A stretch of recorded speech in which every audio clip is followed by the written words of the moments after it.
আবার এটাও তো ঠিক, প্রচুর রিগিং করেছে, এটাও ঠিক, প্রচুর ছাপ্পা ভোট মেরেছে। এটা জানেন তো একটা ফাঁদ। এই ৩৪ বছরে যতবার বামেরা হেরেছে, আপনি মানে যদি তুলনা করতে দেখেন, যারা বলে না যে ভোট করতে দিত না, তাহলে অতবার হারছে কেন, অতগুলো জায়গায় হারছে কেন?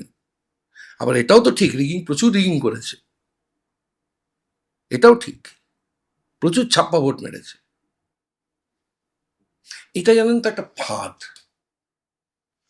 আপনি এই বস্তিটায় খুব খারাপ অবস্থা, জলের অবস্থা খারাপ, আলোর অবস্থা খারাপ, বাচ্চাগুলোর অবস্থা খারাপ, আপনি কিছু একটা করতে চান।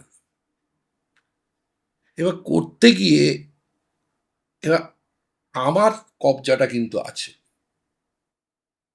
এবার আপনাকে কিন্তু আমায় এসে বলতে হবে, চন্দন একটু ছেড়ে দিন, একটু আমায় একটু কাজ করতে দিন, দেখছেন তো কি অবস্থা। আমি তো সঙ্গে সঙ্গে বলবো বদলে। এটা একটা ফাঁদ।